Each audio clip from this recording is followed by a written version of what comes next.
আসসালামু আলাইকুম রহমতুল্লাহি ওয়া বারাকাতুহু। সুধী দর্শক, এই মুহূর্তে যারা আমাদের সাথে যুক্ত আছেন বা পরবর্তীতে যুক্ত হবেন, সকলকে পাওয়ার নিউজ বিডির নিয়মিত আয়োজন জাস্ট হেল্প কোরআনের আলো অনুষ্ঠান থেকে স্বাগত। সুধী দর্শক, আমাদের আজকের মুখ্য আলোচক মৌলানা আহমেদ শামসুদ্দিন। আমাদের আজকের আলোচনার বিষয় রমজানে দোয়ার ফজিলত ও দোয়ার তাৎপর্য সম্পর্কে আমরা আলোচনা করব। আমরা এখন চলে যাচ্ছি আমাদের আজকের মেহমান মৌলানা আহমেদ শামসুদ্দিন। আসসালামু আলাইকুম রহমতুল্লাহ। আসসালামু আলাইকুম রহমতুল্লাহি ওয়া বারাকাতুহু। এবং সম্মানিত দর্শকবৃন্দ যারা ইতিমধ্যে আমাদের সাথে যুক্ত হয়েছেন, প্রত্যেককে আসসালামু আলাইকুম রহমতুল্লাহি ওয়া বারাকাতুহু। জি মুহতারাম, আজকে আমরা দোয়া প্রসঙ্গে আলোচনা করব। আলহামদুলিল্লাহ, আলহামদুলিল্লাহ, আলহামদুলিল্লাহ রাব্বিল আলামিন, ওয়াসসালাতু ওয়াসসালামু আলা সাইয়্যিদিল আমবিয়া ওয়া নাবিয়্যিল মুরসালিন ওয়া আলা আলিহি ওয়া আসহাবিহি আজমাইন। রব্বি ইশরাহ লি সাদরি ওয়া ইয়াসসির লি আমরি ওয়াহলুল উকদাতাম মিন লিসানি ওয়াফকাহু কওলি রব্বি জিদনি ইলমা। আসলে ইসলামী শরীয়তের দোয়া বা দাওয়া, আমি এটা একটু রেখে দিই, হ্যাঁ? দোয়া এর আবিধানিক অর্থ হচ্ছে ডাকা বা কোনো কিছু চাওয়া। এই জিনিসটাকে দোয়া বলা হয়। আর ইসলামী শরীয়হ পরিভাষায় দোয়া হলো কাকুতি মিনতির সাথে বিনম্রভাবে মহান মালিকের কাছে আপনার চাওয়াটুকু, প্রার্থনাটুকু পেশ করা। এটা হচ্ছে ইসলামী শরীয়তে দোয়া বলা হয়, আমরা যেটাকে দোয়া বলি।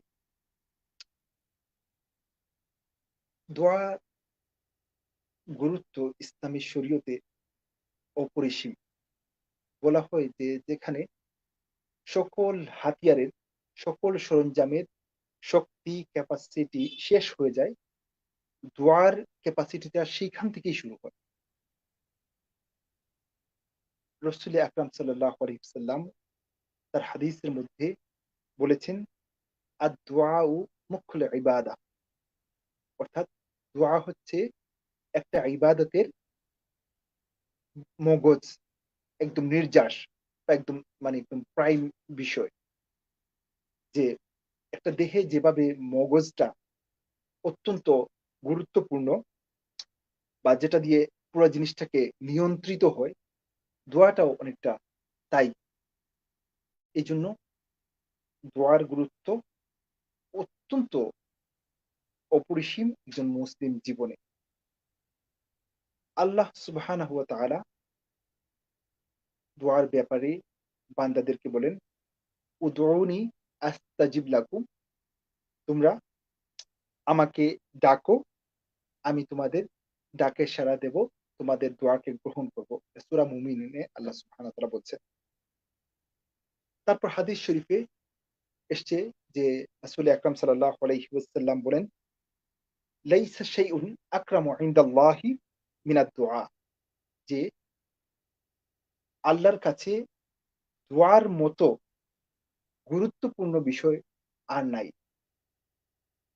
চিন্তা করেন, আল্লাহ সুবহানাহু ওয়া তাআলা দোয়াকে এতটা গুরুত্ব গুরুত্ব দিয়ে দিয়েছেন। তারপর রাসূল আকরাম সাল্লাল্লাহু আলাইহি ওয়াসাল্লাম অন্য হাদিসে বলেন, সালুল্লাহু মিন ফাদলিহি, আল্লাহর কাছে তার ফজল এবং তার দয়াকে তোমরা প্রার্থনা করো, খুঁজো। ফা ইন্নাল্লাহা ইউহিব্বু আন ইউসআল, যে আল্লাহ সুবহানাহু ওয়া তাআলা তাদেরকে অত্যন্ত পছন্দ করেন যারা আল্লাহর কাছে প্রার্থনা করে। আবার অন্য হাদিসে এসেছে যে মান লাম ইয়াসআলিল্লাহু ইয়াগদাব আলাইহি, যারা আল্লাহর কাছে প্রার্থনা করে না। আগের হাদিসে বলছেন যে আল্লাহর কাছে প্রার্থনা করো, আল্লাহ প্রার্থনাকারীকে পছন্দ করেন। এই হাদিসে আবার এসছে যে যারা আল্লাহর কাছে প্রার্থনা করে না, আল্লাহ সুবহানাহু ওয়া তাআলা তাদের উপর রাগান্বিত হন। সুতরাং দুনিয়াতে আমরা কারোর কাছে যদি কিছু চাই, তাহলে সে আমাদের কাছ থেকে সে পালিয়ে যেতে চেষ্টা করে, সে বিব্রত বোধ করে। আর আল্লাহ সুবহানাহু ওয়া তাআলা চান যে তার কাছে তার বান্দারা বেশি চাইবে। বেশি করে প্রার্থনা করুক, বেশি বেশি করে চাক। যদি না চান, তাহলে সেটা আল্লাহ সুবহানাহু ওয়া তাআলা অপছন্দ করেন। বরং এটা অনেকটা অহংকারের আলামত হিসাবে পরিচয় পাওয়া যায়। মানে দুনিয়ার ব্যাপার আর আল্লাহর সুবহানাহু ওয়া তাআলার ব্যাপারটা সম্পূর্ণ বিপরীত। সম্পূর্ণ বিপরীত। সম্পূর্ণ বিপরীত। মানুষের নেচার হচ্ছে তার তার সীমাবদ্ধতা, আর আল্লাহ সুবহানাহু ওয়া তাআলার নেচার অপরিসীম। হচ্ছে অসীম। এবং আল্লাহ সুবহানাহু ওয়া তাআলা রহমানুর রহিম, তিনি দয়াবান, তিনি বান্দাকে করুণা করতে, অনুগ্রহ করতে, তার পছন্দ দয়ার করে। করে তুলে নিতে ভালোবাসেন। প্রয়োজন হয়ে ওইখানে একটা গ্যাপ কাজ করে, যেটা হচ্ছে যে কে চেয়ে নিতে পারে আর কে বিমুখ থেকে সে নিজের কপাল পোড়া করে ফেলে। এটা হচ্ছে আসলে মূল জায়গাটা। তারপর রাসূল আকরাম সাল্লাল্লাহু আলাইহি ওয়াসাল্লাম তার হাদিসে দোয়ার আরো গুরুত্ব বুঝিয়ে বলছেন যে, লা ইয়ারুদ্দুল কাদাআ ইল্লা ইল্লা দুআ, যে ভাগ্য সুনির্ধারিত থাকে, সুনির্দিষ্ট থাকে। আপনার আমার ভাগ্য যা নসিব আছে, আপনারকে আজ আজ যা জীবন পর্যন্ত ঘটেছে তা আমার তকদিরে ছিল। আগামীতে যা ঘটবে তাও আমার তকদিরে লিপিবদ্ধ আছে। আমরা কখন মৃত্যুবরণ করব এবং আমরা মৃত্যু পরবর্তী আমরা জান্নাতে যাব না জাহান্নামে যাব, আল্লাহর ইলমের মধ্যে প্রত্যেকটি জিনিস আছে। এটা হচ্ছে আমাদের আকীদা এবং বিশ্বাস। এবং এটাই হচ্ছে তাকদীর। এখানে অনেক আলোচনা আছে যে তাহলে আমাদের তকদির যদি সুনির্ধারিতই থাকে তাহলে আমরা ভালো কাজ করব কেন? সেই আলোচনায় আমরা যাব না। এটা মুহাদ্দিসিনে ইকরাম, মুফাসসিরিনে ইকরামরা সবসময় ব্যাখ্যা করছেন, মানুষদেরকে বোঝাচ্ছেন, এবং সেটা যদি সেই টপিকসটা নিয়ে আমরা কখনো বসি, আমরা সেই আলোচনায় যাব। তবে সেটা সু সু সুন্দর ব্যাখ্যা আছে, বিশ্লেষণ আছে। তো এটা হচ্ছে যে তকদিরের জিনিসটা হচ্ছে লিপিবদ্ধ। রাসূল সাল্লাল্লাহু আলাইহি ওয়াসাল্লাম বলছেন যে তকদিরটা কোনোভাবেই পরিবর্তন হয় না দোয়া ব্যতীত। অর্থাৎ দোয়া দ্বারা তাকদীর পরিবর্তন হয়। এখানেও কিছু প্রশ্ন আসে যে তাইলে যদি তকদিরটা লিপিবদ্ধই থাকে তাহলে দোয়া দ্বারা পরিবর্তন হয় কিভাবে? এটা যদি থাকে, ওইখানে যথেষ্ট ব্যাখ্যা আছে, এবং এটা বিজ্ঞ মুফাসসিরিন ইকরাম, মুহাদ্দিসিন ইকরাম, ফুকাহা ইকরামরা ব্যাখ্যা করেছেন। এইটাতেও আমরা সেই ব্যাখ্যায় নাই গেলাম। না হলে আমরা মূল টপিকস এর মধ্যে থাকতে পারব না। তারপর আরেকটা হাদিস এসছে যে, মান ফুতিহা লাহু মিনকুম বাবুদ দুআ ফুতিহাত লাহু আবওয়াবুর রাহমা, যে যে ব্যক্তির দোয়ার দরওয়াজা খুলে গেল, খেয়াল করবেন হাদিসটা, যে ব্যক্তির দোয়ার দরওয়াজা খুলে গেল, ফুতিহাত লাহু আবওয়াবুর রাহমা, তার জন্য রহমতের দরওয়াজা খুলে গেল। হ্যাঁ, এখানে ছোট্ট করে একটা জিনিস বোঝার ব্যাপার আছে যে দোয়ার দরজা খুলে গেল বলতে কি আমাদের দোয়ার দরজা কি বন্ধ করা থাকে নাকি? আসলে দোয়ার দরজাটা হচ্ছে যে, আপনিও জানেন, আমিও জানি দোয়ার ফজিলত, আপনিও জানেন দোয়ার ফজিলত। প্রতিনিয়ত এই দেশের আলিম ওলামা ইকরামরা মসজিদের মিম্বর থেকে, আনাচে খানাচ থেকে বিভিন্ন সময় আমাদেরকে কিন্তু বিষয়গুলা বলছেন, অ্যাওয়ারনেস করছেন, জানাচ্ছেন। কিন্তু সত্যিকার অর্থে আপনি যদি পরিসংখ্যান করেন, আমরা কতজনের ভাগ্যে এই জিনিসটা জুটে যে আমরা একাগ্রচিত্তে আল্লাহর কাছে বেশি, বেশি করে দোয়া করতে পারি। বেশি, বেশি করে দোয়া করতে পারি। হ্যাঁ, অবশ্যই আল্লাহর নেককার বান্দারা করছেন। শত, শত কোটি, কোটি নেককার বান্দারা করছেন। আবার আপনার আমার মতো হয়তো বহু গাফেল বান্দা আছে, তারা নিজেদেরকে এই গুরুত্বপূর্ণ ইবাদত থেকে তার ফজিলত মানে বুঝেও হয়তো নিজের গাফিল জীবনযাপন করছে, অথবা তার ফজিলতের ধারে কাছেও যাচ্ছে না, বুঝতেছে না বা এটা অনুধাবন করছে না। সেজন্য গাফিল থাকছে।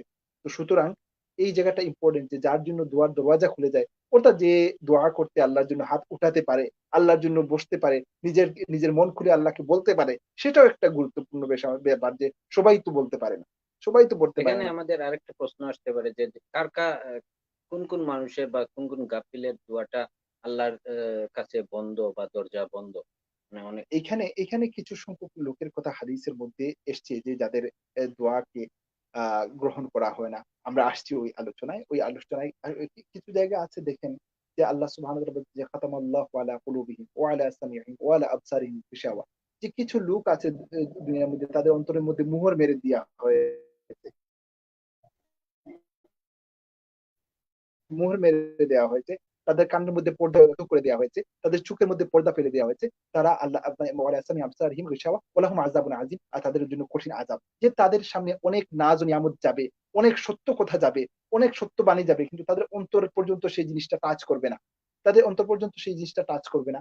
এরকম এরকম লোক আছেন পৃথিবীতে। এদের মনে হয় যারা ঈমান আনছে না। তারা নিঃসন্দেহে কোনো না কোনোভাবে দুনিয়ার সবকিছুই তারা বুঝে। কিন্তু আল্লাহ যে এক, তার যে স্রষ্টা একজন, এবং তিনি যে তাকে নিয়ন্ত্রণ করছেন, তাকে খাওয়াচ্ছেন, তাকে মানে বাঁচাচ্ছেন, এই বিষয়টা সেও অনুভব করে যে কোথাও না কিন্তু কোথাও বিশ্বাস আমি করতে আমি হবে। আমি আমার যে সাইকেল আছে আমি যে মনে করছি যে আমার ওই জিনিসটা আমাকে করে দিচ্ছে, ওই জিনিসটা করে দিচ্ছে, একটা লং টাইম সে এই জিনিসটার উপর নির্ভর করতে করতে সেও অনুধাবন করতে পারে যে আসলে তো এই জিনিসটা আমার ফুললি আমাকে করতে পারে না, আমি দেখছি এটাকে করছে কিন্তু এটাও মানে সসীম, তারও একটা সীমা মানে ক্যাপাসিটিটা সীমাবদ্ধতা সীমাবদ্ধ আছে। হয়ে যাচ্ছে, তাহলে আমাকে কে নিয়ন্ত্রণ করছে, কে মানে কন্ট্রোল করছে। একটা সময় মানুষ যখন প্রত্যেকটা মানুষ সে এটা রিয়েলাইজ করতে পারে যে কোন একজন আছেন যিনি আমাদেরকে সবাইকে নিয়ন্ত্রণ করেন। ধরেন খুব সহজ ভাবে যদি আমরা বলি যে এই যে প্রতিদিন আমাদের সূর্য উদয় হয়, সূর্য অস্ত হয়, রাত্রিতে চন্দ্র আসে এবং আল্লাহ সুবহানাহু ওয়া তাআলা এগুলোর দিকে তাকাতে বলছেন এই সুবিশাল পাহাড়, এই যে মানে এরপরে বিশাল বিশাল সমুদ্র, হ্যাঁ, ওইলা সামাই কাইফা রুফিআত, হ্যাঁ, যে আল্লাহ সুবহানাহু ওয়া তাআলা যে আসমানের দিকে তাকাও যে কিভাবে এটাকে সুউচ্চ করা হয়েছে। আপনি যদি শুধু আসমানের দিকেই তাকান, যে আমরা যদি বলি যে ঠিক আছে আমরা দুনিয়ার এই ব্যবহার গুলো বললাম ঠিক আছে আমি আজকে মানে অন্য কোথাও যাবো, ঠিক আছে আমি প্লেনের টিকিট কাটলাম, আমাকে প্লেন নিয়ে যাচ্ছে, ধরেন আমি আমার খাইতে ইচ্ছা করছে, আমি খেতে গেলে আমি রেস্টুরেন্টে যাব, রেস্টুরেন্টে যাওয়ার আগে আমার পকেটে পয়সা লাগবে, ঠিক আছে পয়সা আমি আমি আর্ন করি, রুজি করি, এইসব যুক্তি দিয়ে হয়তো কিছু জিনিস আপনি হয়তো বুঝবেন যে আমি আমার চলতেছি, নাথিং বাট তো আপনার বডিটা যখন অসুস্থ হয়ে যায় আপনি কি নিজে থেকে সারাতে পারেন? যদি সব সময় যদি নিজে থেকে সারাতে পারতেন তাহলে দুনিয়াতে মানুষ মরতো না। ঠিক না? হুম, এর মানে আমাদের তো নিয়ন্ত্রণের বাইরে। কিছুটা আপনি একটা সিস্টেমের মধ্যে যান, এটাও আল্লাহ সুবহানাহু ওয়া তাআলা আপনাকে এই সিস্টেমটা করে দিয়েছে। করে দিয়েছে। আসলে আপনার আল্লাহর সিস্টেমের মধ্যেই চলি। যদি আপনি একটু ব্যাপকভাবে চিন্তা করেন, আপনি আল্লাহকে সহজে চিনতে পারবেন। এতে কোনো অসুবিধা নাই। যদি ওই যে আল্লাহ সুবহানাহু ওয়া তাআলা যে আসমানের দিকে তাকান, তাকান না আসমানের দিকে। আসমানের দিকে তাকিয়ে দেখেন যে এই সুবিশাল আসমানটা কিভাবে সুউচ্চ করা হয়েছে। পৃথিবীতে কি কোনো নেজাম আছে বা কোন সিস্টেম আছে বা কোনো কিছু দিয়ে আপনি এই জিনিসটাকে কন্ট্রোল করতে পারবেন যে আসমানকে এত সুবিশাল আসমানকে আমি ওই মেকানিজম দিয়ে দাঁড় করিয়ে দিয়েছি। পসিবল? হুম, এর মধ্যে এই আসমানের নিচে শত শত গ্রহ, চন্দ্র, তারকা ভাসমান ঘুরে বেড়াচ্ছে। একটা চন্দ্রকে আপনি কন্ট্রোল করেন, কখনো সম্ভব একটা না। সূর্যকে আপনি এই যে সূর্যকে আপনি কন্ট্রোল করেন। তো এই জিনিসগুলা যে তার এইগুলা তো স্বতন্ত্রভাবে চলছেই। তাহলে এগুলা তো একদিন উদয় হচ্ছে, একদিন একদিন অস্ত যাচ্ছে। এই সিস্টেমটার কারিগর কে? সুবহানাল্লাহ। আল্লাহকে চেনার সুবহানাল্লাহ। জন্য একদম সিম্পল, আপনি যদি নিজের দেহের দিকে তাকান এতটুকু যথেষ্ট, আপনি আল্লাহকে চিনতে পারবেন। আর বাদবাকি তো আল্লাহর অসংখ্য অগণিত নাজ ও নিয়ামত এবং অসংখ্য অগণিত সৃষ্টি রয়ে গেছে। যেগুলো যদি আপনি তাকান তাহলে আপনি কোন কোন সমস্যা নাই মহান আল্লাহ রবকে পাকের চেনা। সত্তাকে, আল্লাহর পাকের জাতকে, আল্লাহর পাকের একত্ব সত্তাকে চিনতে আসলে কোনো অসুবিধা নাই। যদি আপনি চিনতে চেষ্টা করেন, যদি চিনতে চেষ্টা করেন। তো ওই জায়গায় আমরা অন্য আলোচনায় যাচ্ছি না। যে ওই জায়গায় যে যার অন্তরটা খুলে আল্লাহর কাছে হাত উঠানোর সৌভাগ্য হয়, ওই দরজাটা খুলে নসিব হয়, তাহলে ফতিহাত আবওয়াবুর রাহমা, তার রহমতের দরওয়াজা খুলে গেছে। সুবহান। তো এই জিনিসটা আমাদের জন্য অনেক সৌভাগ্যের যে আমরা আমাদের যে দোয়া তো আমরা জানি দোয়ার ফজিলত আছে, দোয়া করার মধ্যে বেনিফিট আছে। কিন্তু এটা জানা সত্ত্বেও আমরা কিন্তু আল্লাহর কাছে হাত উঠাতে পারি না। আমাদের নানা পেরেশানি, নানা ব্যস্ততা সবকিছু মিলিয়ে দেখা যায় যে অনেক কিছুই জীবনে করছি কিন্তু ওই জিনিসটা সহজ সিম্পল কাজটা আমাদের করা হয়ে উঠছে না। এবং করতে চাইলেও সময় হাতে থাকলেও যে আমার মাইন্ডটা ওইভাবে রেডি নাই যে আল্লাহর কাছে হাঁটার, এবং এটা পরীক্ষিত, এটা পরীক্ষিত। আপনি দেখবেন যে আপনি গাফিল মানুষরা চাইলেও হাত উঠাতে পারেন। এটা পরীক্ষিত। আল্লাহ মাফ করুক আমাদেরকে গাফিলের দল থেকে কাউকেও গাফিলের দলে যেন না নেয়। এই হচ্ছে দোয়া। এবং রাসূল আকরাম সাল্লাল্লাহু আলাইহি ওয়াসাল্লাম এই যে দোয়ার বিষয়টা, দোয়া স্বতন্ত্র একটি ইবাদত। স্বতন্ত্র একটি ইবাদত, নিজে একটা ইবাদত, পূর্ণ একটা ইবাদত। যে রাসূল সাল্লাল্লাহু আলাইহি ওয়াসাল্লাম বলছেন আদ-দুআ হুয়াল ইবাদা। রাসূল সাল্লাল্লাহু বলছেন যে দোয়াটা হচ্ছে নিজে নিজেই একটা ইবাদত। পূর্ণ একটা ইবাদত। আপনি দোয়া করছেন, দোয়ার মধ্যে লিপ্ত আছে মানে একটা ইবাদতের মধ্যে লিপ্ত আছেন। সুতরাং এই দোয়াটার আমরা যে এই যে এত ফজিলত, এত তাৎপর্য এবং গুরুত্ব রয়েছে, আমরা সে বিষয়ে আর যাব না। আমাদের আরো কিছু বিষয় আছে সেটা আমরা একটু আলোচনা করি। এখন আমরা আসি যে দোয়া গ্রহণযোগ্য একটা দোয়ার ব্যাপারে আমরা যে মাপকাঠিটা কি? মাপকাঠিটা আমরা কিভাবে দোয়া করব? দোয়া করব। এখন দোয়া তো আমরা মানে কিভাবে করা চাই, কিভাবে করলে মানে আল্লাহর কাছে গ্রহণযোগ্য দোয়া হয়। তো সেক্ষেত্রে আসলে দোয়া তো আমরা প্রতিনিয়তই করব। প্রতিনিয়তই করব। জবান যতক্ষণ খোলা আছে আল্লাহর কাছে চাইতেই থাকবো। আল্লাহর কাছে চাইতেই থাকবো। এটা কত সিম্পল ইবাদত। যে আমার মনের প্রয়োজন আছে। হাদিস শরীফে এসছে যে তুমি তোমার প্রত্যেকটা জিনিসকে নিয়ে চাও, ইভেন তোমার জুতার ফিতাটা ছিঁড়ে গেলেও ওইটাকে নিয়ে চাও। এবং হাদিসের ইবারত। এটা যে শুধু ইয়ে না যে মানে হাদিস রাসূল সাল্লাল্লাহু আলাইহি ওয়াসাল্লাম বলছেন যে সাল্লাল্লাহু আলাইহি জুতার ফিতাটা ছিঁড়ে গেলে ওইটাকে ও আল্লাহর কাছে সাহায্য দেয়। এর মানে হচ্ছে যে অনেক সময় আমাদেরকে আইডিওলজি থাকে যে আল্লাহ এত বড় জাত, আমার এত সিম্পল জিনিসটা নিয়ে আল্লাহর কাছে বলবো কি? এটা হচ্ছে আমাদের রং চিন্তা ভাবনা। আমরা আল্লাহর কাছে আমার বড় সমস্যাটাকেও নিয়ে চাবো, ছোট সমস্যাটাকেও নিয়ে যাবো। হ্যাঁ, এখানে একটা জিনিস খেয়াল রাখতে হবে, এমন কোন জিনিস আল্লাহর কাছে চাওয়া যাবে না যেটা অসম্ভব, যেটা যেটা বাস্তবতা নাই, বা যেটা নিজামের মুখালিফ। পাপের জিনিস চাওয়া যাবে না। যেমন যেমন বলা হচ্ছে যে আহ কি কি জিনিস চাওয়া যাবে না, যে মনে ধরেন যে একজন মহিলা, সে আল্লাহর কাছে প্রার্থনা করলো আল্লাহ আমাকে পুরুষ বানিয়ে দিন, ধরেন একটা উদাহরণ দিলাম, আল্লাহ ইয়াজুবিল্লাহ। তো এই জিনিসটা দোয়া করা যাবে না। এটা এটা মানে অনুচিত দোয়া। এটা অনুচিত দোয়া। আল্লাহ আপনার তাকদীরের মধ্যে, বা আল্লাহ আপনাকে যা দিয়েছেন তার মধ্যে আপনার মধ্যে সন্তুষ্টি থাকতে হবে, সবর থাকতে হবে। এর বাইরে যদি আপনি জিনিসটা মানে এর বাড়তি জিনিসটা চান, তাহলে সেই জিনিসটা আপনাকে কি করবে? এটা মানে আল্লাহর নিজামের মুখালিফ।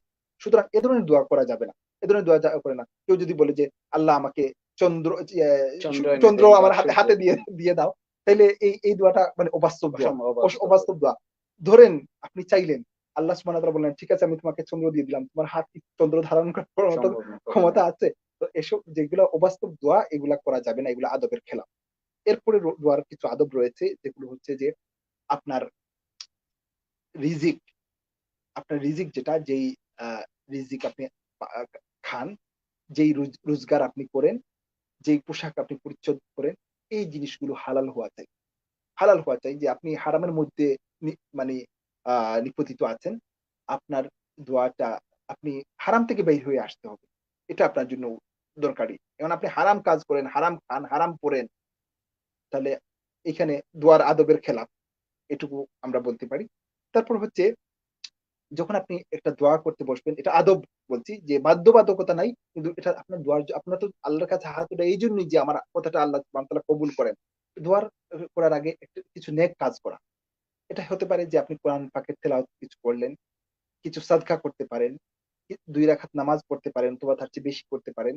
কিছুক্ষণ জিকির করতে পারেন। একটা নেক কাজকে আপনি উ ও আমল করে একটা মানসিক প্রস্তুতি নিয়ে আল্লাহর কাছে হাজির হওয়া। কারণ আপনি ওই জাতের কাছে হাত উঠাচ্ছেন, যেই কাজ মহান সত্তা, যেই রহমানুর রহিমের কাছ থেকে আপনি অনুগ্রহ, কৃপা হাসিল করবেন। এই ইবাদতের মধ্য দিয়ে আপনার মাইন্ডটাও কিছুটা তৈরি হবে, যে আমি স্যাক্রিফাইস করলাম, অথবা আল্লাহকে সিজদা করে দাঁড়ালাম, কিছুটা তেলাওয়াত করলাম, আপনার মন তৈরি হবে, এবং সেই দোয়াটা কিন্তু আপনার আরো অনেক মানে এফেক্টিভ ফলপ্রসূ হবে। ইফেক্টিভ দোয়া হবে। তারপর এখানে বলছেন যে পাক পবিত্র হয়ে দোয়া করা। এগুলা কিন্তু ফরজ ওয়াজিব কিছু না, দোয়ার আদব। মানে আপনার কাছে দোয়া গ্রহণযোগ্য হওয়ার পাক পবিত্র অবস্থায় দোয়া করা, এবং অজুর সহিত দোয়া করা। এটা আ বলছেন। তারপর হচ্ছে যে দোয়ার আরেকটা আদব হচ্ছে যে আপনি কিবলামুখী হয়ে বসা, নামাজের সুরতে যদি বসা। এটা হচ্ছে দোয়ার আরেকটা আদব। তারপর আপনি দোয়ার উপর বলছেন যে দোয়া শুরু করার আগে আপনি আল্লাহ সুবহানাহু ওয়া তাআলার হামদ ও সানা দিয়ে শুরু করেন। আল্লাহ সুবহানাহু ওয়া তাআলার তারিফ, যে আলহামদুলিল্লাহ রাব্বিল আলামিন, এই যে আল্লাহ সুবহানাহু ওয়া তাআলার প্রশংসা দিয়ে শুরু করেন। এরপর এবং আল্লাহ সুবহানাহু ওয়া তাআলার প্রশংসা দিয়ে শেষ করেন। তারপর আপনি রাসূল কারীম সাল্লাল্লাহু আলাইহি ওয়াসাল্লাম নবীজির উপর দুরূদ শরীফ পড়েন। নবীজির উপর দুরূদ শরীফ পড়েন এবং দুরূদ দিয়ে আপনার দোয়াটা শেষ করেন। এই এইটা হচ্ছে দোয়া কবুল হওয়ার জন্য, আল্লাহর কাছে গ্রহণযোগ্য হওয়ার জন্য, এটা মানে স্ট্যান্ডার্ড মানের, পারফেক্ট মানের মাপকাঠি। দোয়া হওয়ার জন্য এটা শর্ত। তারপর হচ্ছে দোয়ার ক্ষেত্রে একটা গুরুত্বপূর্ণ যে আপনি কনসেনট্রেশন, একাগ্রতা, এবং আপনি যে একদম আপনি মানে মাইন্ড দিকে আপনি দিয়ে কিছু কথা বলে ফেললেন। না, আপনি যে মহান মালিকের কাছে হাত উঠাচ্ছেন, আপনার কনসেনট্রেশন, মাইন্ড, একাগ্রতাকে নিয়ে আল্লাহর কাছে প্রার্থনা করা। যে আমি মহান মালিকের কাছে হাত উঠাচ্ছি, এবং ওই দিকেই আমার কনসেনট্রেশনটা, একাগ্রতা থাকতে হবে। থাকতে হবে। যে হাদিসে এসেছে যে ইন্নাল্লাহা লা ইস্তাজিবু দুআআ মিন কলবিন গাফিলিন যে আল্লাহ সুবহানাহু ওয়া তাআলা হাদিস শরীফে রাসূলুল্লাহ সাল্লাল্লাহু বলে দিয়েছেন এই অবস্থার কথা, যে এইসব শ্রেণীর দোয়া কবুল করেন না, যাদের কল্ব কি গাফেল থাকে। গাফেল লোকদের দোয়া, যে সে আল্লাহর কাছে প্রার্থনা করছে কিন্তু তার মাইন্ড এর এদিকে নাই। সে মানে শুনেছে যে দোয়া করলে দোয়া কবুল হয়। সে মানে বলছে, আল্লাহ তো সবার দোয়াই, আল্লাহ তার হালত অনুযায়ী কবুল করবেন। যে সে যদি গাফিল অবস্থায়ও বলে, হয়তোবা কবুল করবেন, হয়তোবা না। কিন্তু হাদিস শরীফে এসেছে যে রাসূল সাল্লাল্লাহু আলাইহি ওয়াসাল্লাম বলছেন যে আল্লাহর যে অনুগ্রহ হয়ে যায়, হয়তো যে কারো দোয়াই কবুল করতে করতে পারেন। পারেন। হতাশ এটা একদম টোটালি হতাশ হয়ে যাওয়ার সুযোগ নাই। কিন্তু মূলত হচ্ছে যে আপনি দোয়া করবেন আল্লাহর দিকে মনোযোগ দিয়ে। সেই মহান জাতের কাছে আপনি করুণা প্রার্থনা করছেন। তার মনোযোগটা তো তার দিকেই থাকতে হবে। অবশ্যই। এটা। তারপর বলছেন যে বিনয় ও নম্রতার সাথে উপরের দিকে হাত উঠানো হাত উঠানোর ব্যাপারে হাদিসে এসছে যে রাসূল সাল্লাল্লাহু আলাইহি ওয়াসাল্লাম সিনা পর্যন্ত হাত উঠিয়েছেন এবং তার আঙ্গুলিগুলো কাদের সমান উঁচু মানে এই পর্যন্ত গিয়েছিল। এইভাবে হাত উঠানোর ব্যাপারে হাদিস এসছে। আরো কোন হাদিসে এসছে যে আল্লাহ রাসূল সাল্লাল্লাহু আলাইহি ওয়াসাল্লাম হাত উঠিয়েছেন। তার মানে যে বগলের নিচের অংশটা সাদা অংশটা দেখা যাচ্ছিল। এই হাত উঠানোর ব্যাপারে রাসূল আকরাম সাল্লাল্লাহু আলাইহি ওয়াসাল্লামের হাদিস এসছে এবং তিনি হাত উঠিয়ে দোয়া করেছেন এবং দোয়া শেষে হাতটা মুখের মধ্যে মুছেছেন। এটা সবসময় না, কিছু স সময়ে এই কাজগুলো করেছেন। তো এ এই এইভাবে দোয়া মানে দোয়ার এই আদবগুলো। এরপরে হচ্ছে যে ওই যে আমরা আগে বললাম যে অসম্ভব বিষয়ের উপর দোয়া না করা। তারপর হচ্ছে যে নিজের জন্য দোয়া করা। নিজের জন্য দোয়া করা যখন আপনি সামষ্টিকভাবে সবার জন্যই দোয়া করবেন, কিন্তু আপনার দোয়ার ক্ষেত্রে ১ম এ নিজের জন্য মানে দোয়া করে রাসূল সাল্লাল্লাহু আলাইহি ওয়াসাল্লাম এটা করতেন যে জোরে কারো জন্য প্রার্থনা করবেন। ১ম এ আল্লাহ আমাকে ক্ষমা করে দাও। এরপর আমার সাথে আমার আমার মানে হয়তো স্পেসিফিক কারো জন্য যে আমার বাবাকে ক্ষমা করে দাও, আমার জাতিকে ক্ষমা করে দাও, আমার গ্রামবাসীকে ক্ষমা করে দাও। এই বলা যাবে। ১ম এ নিজের জন্য দোয়া করা এটাও একটা আদব। এবং আরেকটা গুরুত্বপূর্ণ আদব হচ্ছে অতি নিচু সুরে, অতি নিচু সুরে নিজের সকল গুনাহ খাতাকে আল্লাহর সামনে সাবমিট করে একদম মানে অনুনয় বিনয় করে আল্লাহর কাছে প্রার্থনা করা। এই হচ্ছে দোয়ার একটু ক্ষেত্রে আপনার আদাব। কাছ থেকে সময় নিয়ে নিচ্ছি মোহতারাম। আমাদের ইংল্যান্ডের ম্যানচেস্টার থেকে মিজানুর রহমান মিজান আমাদের প্রোগ্রাম ব্যাপারে মন্তব্য করেছেন, নাইস প্রোগ্রাম। আর জাযাকাল্লাহ, আরেকটা জাযাকাল্লাহ, জাযাকাল্লাহ। কমেন্ট বক্সে আরেকটা মেসেজ, অ্যাডভোকেট মুমিনুল ইসলাম মুমিন, উনি মাশাআল্লাহ বলেছেন। ধন্যবাদ উনাকেও জাযাকাল্লাহ ভাইয়া। ওনাদেরকে আমাদের প্রোগ্রাম দেখার জন্য। আপনাদের সময় আমার না, যতদূর মনে হয় আমরা ফুরিয়ে এসেছি এবং আমরা মনে হয় বাকি না আলোচনাটা আলোচনা করতে করতে গেলে পারেন, আমরা আরো যথেষ্ট সময় দিতে হবে। আলাপ আম আলোচনা করতে পারেন। আমরা তাইলে আমরা দোয়ার প্রসঙ্গে কি আমরা আরো থাকবো? হুম, আচ্ছা, তাহলে আসুন আমরা এইভাবে দোয়ার আদবগুলো আমরা জেনে নিলাম। এবার আমরা জানার চেষ্টা করি যে আমাদের দোয়া কবুল হবে কিভাবে বা কখন কবুল হয়, কিভাবে কবুল হয় এই প্রসঙ্গে কি কোন তথ্য আছে কিনা? তো এভাবে এই ব্যাপারে মূলত হচ্ছে যে একজন মুমিন ব্যক্তি, দুঃখিত, একজন মুমিন ব্যক্তি যখনই দোয়া করবেন তার দোয়া কবুল হবে। তার জন্য দোয়ার জন্য মানে নির্দিষ্ট কোনো বাইন্ডিংস বা বর্ডার নাই যে আল্লাহ সুবহানাহু ওয়া তাআলা তাকে সবসময় ওপেন করে দিয়েছেন। সে দোয়া করতে পারবে। আল্লাহ সুবহানাহু ওয়া তাআলা তার ইচ্ছা হলে তার দোয়াকে গ্রহণ করে নেবেন। কিন্তু হাদিস শরীফে বিভিন্ন হাদিস থেকে বা কোন হাদিসের অ বিভিন্ন বর্ণনা থেকে কিছু সংখ্যক ব্যক্তি, কিছু সংখ্যক স্থান, কিছু সংখ্যক সময় পাওয়া যায় যেগুলিতে নবীজি সাল্লাল্লাহু আলাইহি ওয়াসাল্লাম দোয়া কবুল হবে বলে মানে স্বীকৃতি দিয়েছেন, আমাদেরকে জানিয়েছেন। তার মধ্যে একটা হলো যে শেষ রাত্রি, সে রাত্রের শেষ অংশে। শেষ অংশে যে সেহরি খাওয়ার পূর্ব মুহূর্ত বা তার আগের কিছু সময়, এই সময়টিতে আল্লাহ সুবহানাহু ওয়া তাআলা দোয়া কবুল করেন। বান্দার দোয়া কবুল করেন। যে হাদিস শরীফে এসছে যে আল্লাহ সুবহানাহু ওয়া তাআলা শেষ আসমানে নেমে আসেন এবং বলতে থাকেন যে, "কেউ কি আছো আমাকে ডাকছো? আমি তোমার ডাকে সাড়া দেব।" শেষ রাত্রে, "কেউ কি আসছো আমার কাছে রিজিক চাও? আমি তোমাকে রিজিক দেব।" আল্লাহ সুবহানাহু ওয়া তাআলা বুখারী শরীফের হাদিস, "কেউ কি আছো আমার কাছে ক্ষমা প্রার্থী? তোমরা ক্ষমা চাচ্ছ, আমি তোমাদেরকে ক্ষমা করব।" তো এই সময়টা মানে খুব প্রাইম টাইম আল্লাহর জন্য শেষ রাতে জেগে আল্লাহর কাছে প্রার্থনা করা, দোয়া চাওয়া। ইনশাআল্লাহ হাদিস শরীফে যখন এসছে, ইনশাআল্লাহ আল্লাহ সুবহানাহু ওয়া তাআলা সেই প্রার্থনাকে কবুল করবেন। তারপর প্রত্যেক ফরজ নামাজের পর আমরা যে ফরজ নামাজগুলো জোহরের নামাজ, আসরের নামাজ, মাগরিবের নামাজ, ইশার নামাজ, ফজরের নামাজ, এই নামাজগুলা পড়ে দোয়া কবুল করা হয়। রাসূল সাল্লাল্লাহু আলাইহি ওয়াসাল্লামকে জিজ্ঞেস করা হলো যে, কোন সময় দোয়া কবুল করা হয়? রাসূল সাল্লাল্লাহু আলাইহি ওয়াসাল্লাম বললেন যে, রাতের শেষ সময়ে আর ফরজ নামাজের পরে। ফরজ নামাজের পরে আমরা প্রার্থনা করলে এই প্রার্থনা রাতের শেষ সময়ের কথা তো আমরা আগেই বলেছি। ফরজ নামাজের পরে দোয়া কবুল হওয়ার একটা ইম্পোর্টেন্ট টাইম। সুবহানাল্লাহ।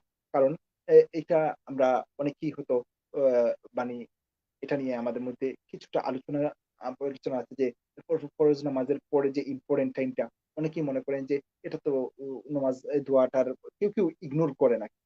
তো ব্যাপারটা হচ্ছে এই যে ইগনোর করার ব্যাপারটা হচ্ছে যে একটা নামাজের, যেহেতু নামাজ শেষ হয়ে যায়, নামাজের পার্ট না, কিন্তু আবার এই জায়গাটা দোয়া কবুল হওয়ার সময় হিসাবে এটাকে ইগনোর করার, আপনি আপনি উচিত না আপনি মানে। আপনি সুযোগটা নিবেন, আপনি হুম, সুযোগটা নিবেন। দিনে দিনে আমরা মনে করেন আরো বহু বহু জায়গা আছে, আমরা আলোচনা আসছি যেখানে যে দোয়া কবুল হয়, বাট সবসময় সেই জায়গায় আপনি থাকতে পারবেন। আরাফার ময়দানে দোয়া কবুল হয়, কিন্তু সবসময় কি আপনি আরাফার ময়দান পাবেন? সম্ভব না। না। কিন্তু এরকম আরো রমজান শরীফে দোয়া কবুল হয়, কিন্তু সবসময় আপনি রমজান শরীফ পাচ্ছেন না। কিন্তু ফরজ নামাজটা তো আপনি জীবনে প্রত্যেকদিন ৫ বার পাচ্ছেন, এবং আপনার দোয়ার এই যে ভালো সময়টা, আপনি এটাকে সুযোগ গ্রহণ করবেন। আশা রাখি রাসূল আকরাম সাল্লাল্লাহু আলাইহি ওয়াসাল্লাম যেহেতু হাদিস আছে, সেই সুযোগটা তো আমাদের নেওয়া উচিত। যেই হোক, তারপর হচ্ছে যে রমজান শরীফে দোয়া কবুল হয়।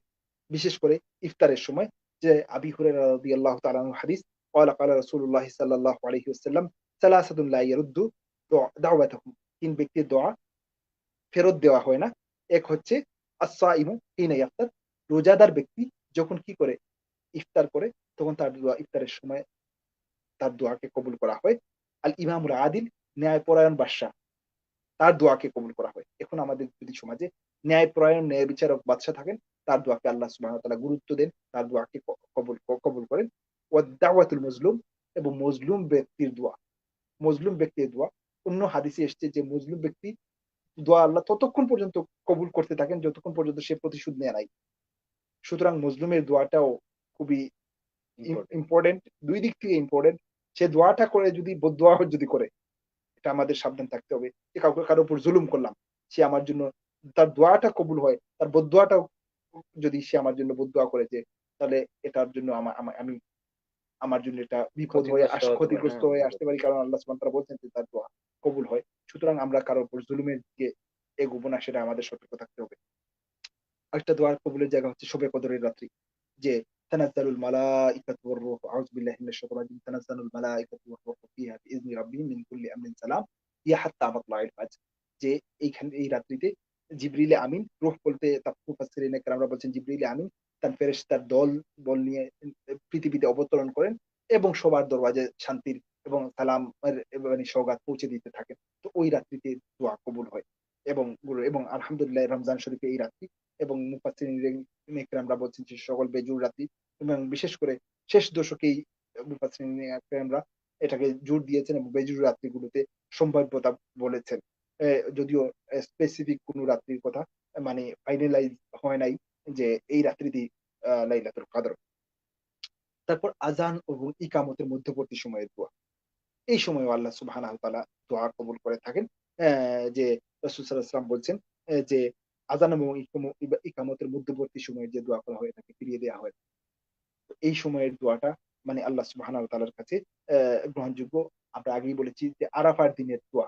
আরাফার দিনের দোয়া ৯ জিলহজ, এই সময়টা দোয়া কবুল করা হয়। এটা তো আসলে এই দিনটাই আল্লাহ সুবহানাহু ওয়া তাআলা আসলে হাজীদের জন্য দোয়া করার জন্য রেখেছেন, এবং ওই সময় আল্লাহর বান্দারা হুজ্জাজে কেরামরা পাগল পারা হয়ে এবং একদম পাগলের বেশে ওই সময় আল্লাহর জন্য আরাফার ময়দানে উপস্থিত হয়, এবং ওই সময় আসলে মূলত মূল ইবাদতটাই হচ্ছে আল্লাহর কাছে ওখানে হাজিরি দেয়া।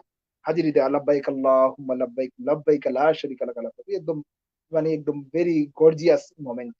আল্লাহু আকবার। তো নবী করিম সাল্লাল্লাহু আলাইহি ওয়াসাল্লাম বলছেন যে দোয়ার মধ্যে শ্রেষ্ঠ দোয়া হলো আরাফার ময়দানে দোয়া। এই। তারপর হচ্ছে যে দিনে দোয়া, জুমার রাত্রের কথাও এসছে। জুমার দিনের কোন একটা সময় কেউ বলছেন যে আসরের নামাজের পর, কেউ বলছেন যে ইমাম যখন খুতবাতে উঠেন। এরকম বিভিন্ন রিওয়ায়াত আছে যে জুমার দিনের একটা স্পেশাল মুহূর্ত আছে, যেই মুহূর্তে আল্লাহ সুবহানাহু ওয়া তাআলা দোয়া কবুল করেন। তো এটা একটা দোয়া। একটা দোয়া হচ্ছে যে জমজমের পানি পান করার সময় দোয়া। জমজমের পানি পান করার সময় দোয়া, জমজমের পানি যখন পান করা হয়, এই জমজমের পানি পান করার সময় যে দোয়া কবুল করা হয়, রাসূল আকরাম সাল্লাল্লাহু আলাইহি ওয়াসাল্লাম বলছেন যে, ইবনে মাজার হাদিস, যে এই আ এই দোয়া কবুল করা হয়। তারপর আ বু আ হাদিস শরীফে এসছে যে আল্লাহর রহমতের পানি যখন বর্ষিত হয়, অর্থাৎ মেঘ যখন বৃষ্টি হয়, তখন যে দোয়া করা হয়, সেই দোয়াকে আল্লাহ সুবহানাহু ওয়া তাআলা কবুল করেন। যেমন রাসূল সাল্লাল্লাহু আলাইহি ওয়াসাল্লামকে যে আবু দাউদ শরীফে এসছে যে নবী করিম সাল্লাল্লাহু আলাইহি ওয়াসাল্লামকে অ্যা জিজ্ঞাসা করা হয়েছিল। তো রাসূল সাল্লাল্লাহু আলাইহি ওয়াসাল্লাম বলছেন যে ২ সময়ের দোয়া ফেরত দেওয়া হয় না। এক হচ্ছে আযানের সময়ের দোয়া, দ্বিতীয়ত হচ্ছে বৃষ্টি পড়ার সময়ের দোয়া। তো এই ২ সময়ের দোয়া আল্লাহ সুবহানাহু ওয়া তাআলা ফিরিয়ে দেন না। তারপর আরেকটা গুরুত্বপূর্ণ জায়গা হচ্ছে যে নফল নামাজের সময় সিজদার সময় দোয়া, সিজদার সময় দোয়া, সিজদা অবস্থায় বান্দার দোয়াকে আল্লাহ সুবহানাহু ওয়া তাআলা কবুল করে। যেটা যে আল্লাহ নবী করিম সাল্লাল্লাহু আলাইহি ওয়াসাল্লাম বলছেন যে যখন বান্দা সিজদায় যায় তখন আল্লাহ সুবহানাহু ওয়া তাআলার একদম ঘনিষ্ঠ হয়ে যায়, কাছে চলে যায়। এবং অন্য হাদিসে বলছেন যে এই সময় তোমরা আল্লাহর কাছে প্রার্থনা করার চেষ্টা করো, দোয়া করার চেষ্টা করো। এরপরে আরো কিছু জায়গা আছে যেমন জিকিরের মজলিসে দোয়া কবুল হয়। এরপর কোরআন শরীফ তেলাওয়াত করে বা বিশেষ করে কোরআন কারীম খতম করে তেলাওয়াত খতম করে আপনি দোয়া করলে এই দোয়াকে কবুল করা হয়। এরপর আরেক কিছু জায়গা আছে যেমন বায়তুল্লাহর দোয়া। বায়তুল্লাহর দোয়া বায়তুল্লাহতে ১ম দর্শনে যে দোয়া করা হয়, এই দোয়াকে আল্লাহ সুবহানাহু ওয়া তাআলা কবুল করেন বা বায়তুল্লাহতে যে দোয়া করা হয় তাহলে সেটাকে কবুল করেন। সফরের অবস্থায় দোয়া, মুসাফির ব্যক্তির দোয়া আল্লাহ সুবহানাহু ওয়া তাআলা কবুল করেন। তারপর আসছে যে মদিনা এবং মক্কার বিশেষ কিছু স্থান আছে। সেগুলোতে আল্লাহ সুবহানাহু ওয়া তাআলা দোয়া কবুল করেন। আমার মনে হয় আচ্ছা, আমি সময় একটু জি, আমাদের একজন দর্শক আমাদের অ্যাডভোকেট মুমিনুল ইসলাম মুমিন প্রশ্ন করেছেন যে ইফতারে আপনি বলছেন ইফতারের পূর্বের দোয়া আল্লাহ সুবহানাহু ওয়া তাআলা কবুল করেন। ইফতারের পূর্বে বিশেষ কোনো দোয়া আছে কি? আসলে ইফতারের পূর্বে দোয়া তো হচ্ছে আল্লাহ সুবহানাহু ওয়া তাআলা আপনার জন্য দোয়ার দরজা খুলে দিয়েছেন। আপনি আপনার যত চাহিদা আছে আল্লাহর কাছে তুলে ধরবেন। ১ দ্বিতীয়ত হচ্ছে যে হাদিস শরীফ থেকে কিছু দোয়ার কথা পাওয়া যায়। যে এটা হচ্ছে যে আল্লাহুম্মা ইন্নাকা আফুউন তুহিব্বুল আফওয়া ফা'ফু আন্না ইয়া গফুর বা ফা'ফু আন্নি ইয়া গফুর। যে আল্লাহ তুমি ক্ষ ক্ষমাকারী, তুমি ক্ষমাকে পছন্দ করো। তুমি আমাদেরকে ক্ষমা করো। তারপরে ইয়া ওয়াসিআল ফাজলি ইগফিরলি, হে দয়াময়, হে দয়াময় তুমি আমাদেরকে ক্ষমা করে দাও। এইভাবে এই দোয়াগুলো আমরা করে আল্লাহুম্মা আজিরনা মিনান নার, আল্লাহ তুমি আমাদেরকে জাহান্নামের অগ্নি থেকে মুক্তি দান রক্ষা করো, করো। রক্ষা করো। এরপরে রাসূল আকরাম সাল্লাল্লাহু আলাইহি ওয়াসাল্লাম ইফতার যখন করেছেন এই বিষয়ে পরে তাই ইফতার সম্পূর্ণ করার পরে এটা বলেছেন যে যে আ আম ম আ আমার আ আমার তৃষ্ণা নিবারণ হলো। তারপর হচ্ছে শিরা উপশিরা শীতল হলো এবং ওস্তাবাতাল আজরু ইনশাআল্লাহ এবং নিশ্চয়ই আমার আল্লাহ সুবহানাহু ওয়া তাআলা যে ওয়াদা করেছেন যে এই রোজার বিনিময়ে যে সওয়াব দিবেন, এটা আল্লাহ সুবহানাহু ওয়া তাআলা নিঃসন্দেহে আমি প্রাপ্য হয়ে গেলাম। তো এই দোয়াগুলো করতে পারেন। আর বিশেষ করে এই দোয়াগুলোর বাইরেও আপনি আপনার এই মনের আকাঙ্ক্ষা মনের লুকিয়ে আকাঙ্ক্ষাগুলো আল্লাহকে বলবেন।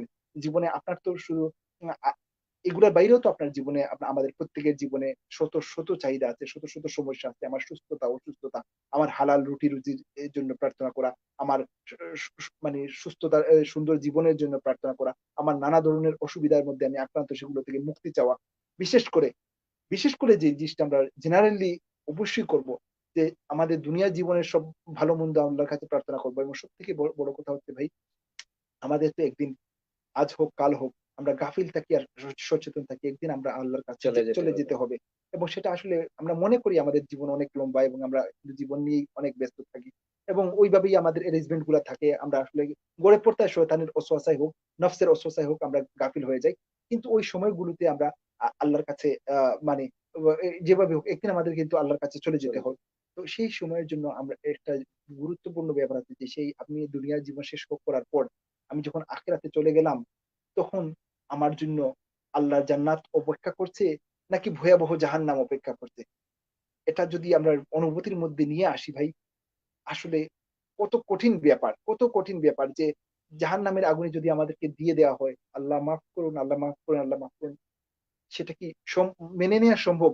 সুতরাং জাহান্নামের আগুন থেকে আমরা মুক্তি চাওয়া এবং আল্লাহর কাছে বেশি করে জান্নাতের সোয়াল করা এবং আরো কিছু জিনিস আছে কিছু বুজুর্গ উলামা ইকরামরা তাদের দোয়ার কিছু টেকনিক বলেছেন যে তারা সবসময় চাইতেন যে আল্লাহ তুমি আমাদেরকে জাহান্নামের আগুন থেকে মুক্ত করো, জান্নাত দান করো, জান্নাতের উচ্চ মাকাম দান করো।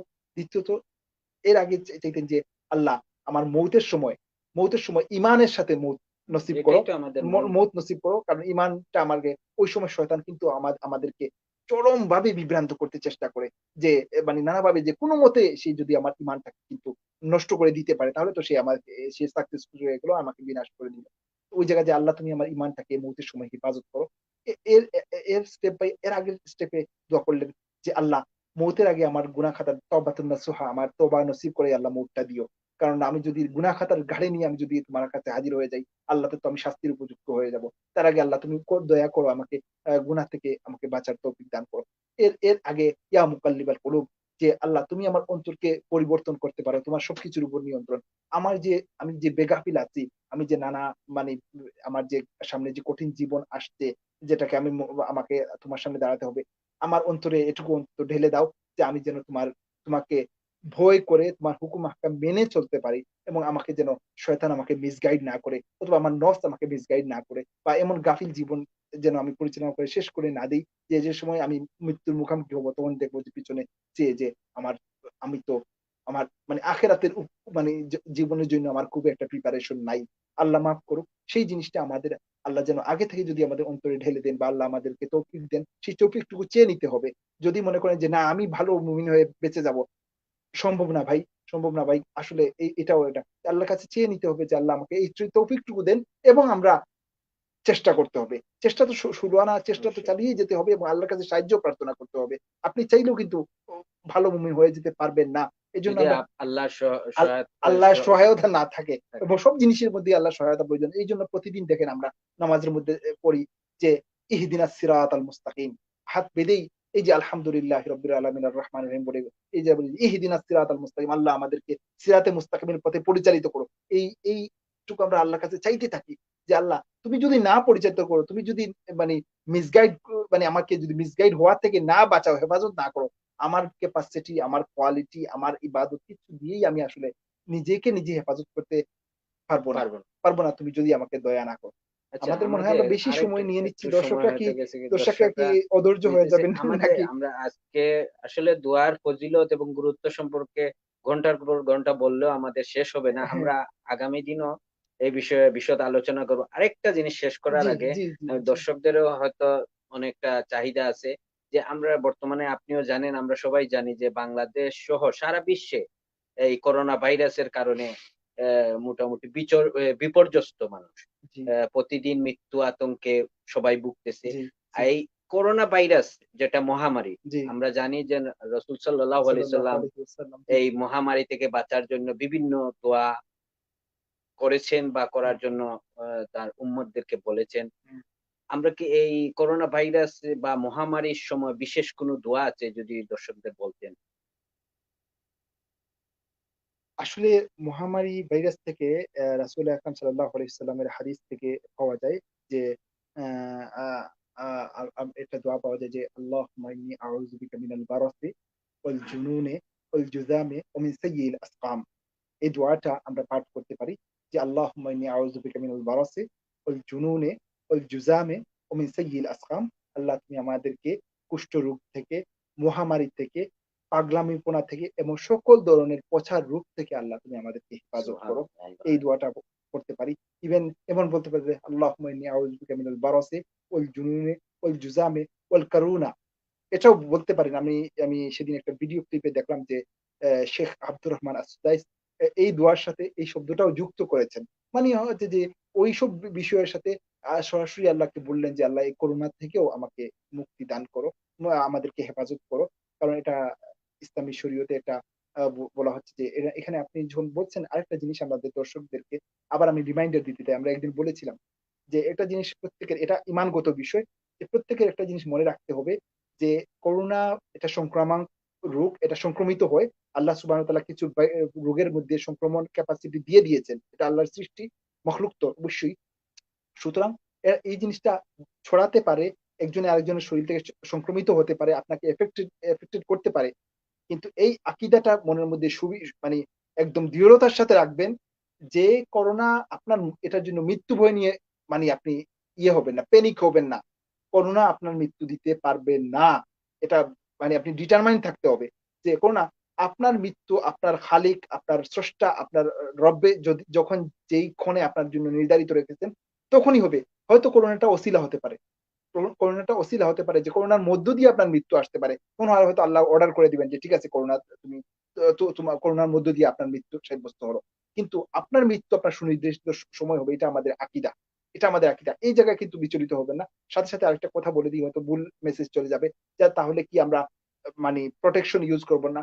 প্রোটেকশন ইউস করার মতো আমরা একদিন আলাপ সুবিস্তারিত আলোচনা করেছি। করেছি। প্রয়োজন হলে এটা কয় নম্বর পর্ব জানি, এটা একটু ওই পর্বটা যদি আ মানে দেখে নেন হয়তো এই তৃতীয় প্রসঙ্গে পর্ব তৃতীয় সম্ভবত যে ওই পর্বটা দেখে নিলে আমরা যতটুকু সম্ভব আমাদের তৌফিক আমরা মেসেজ দেওয়ার চেষ্টা করেছি যে এটা আমাদের মনে আনতে হবে যে হ্যাঁ এটাও একটা আল্লাহর দুনিয়ার নিজাম যে আমার কিছু প্রোটেকশন সিস্টেম ওয়াইজ আমার জীবন যাপন করতে হবে। নিজের ওয়ালা তুলকু বিআইদিকুম ইলা তাহলুকা, নিজের নফসকে মানে এটা যে জিনিসটা আপনার জন্য ক্ষতিকারক এই জিনিসটা নিজের নফসকে ঠেলে দিবেন না।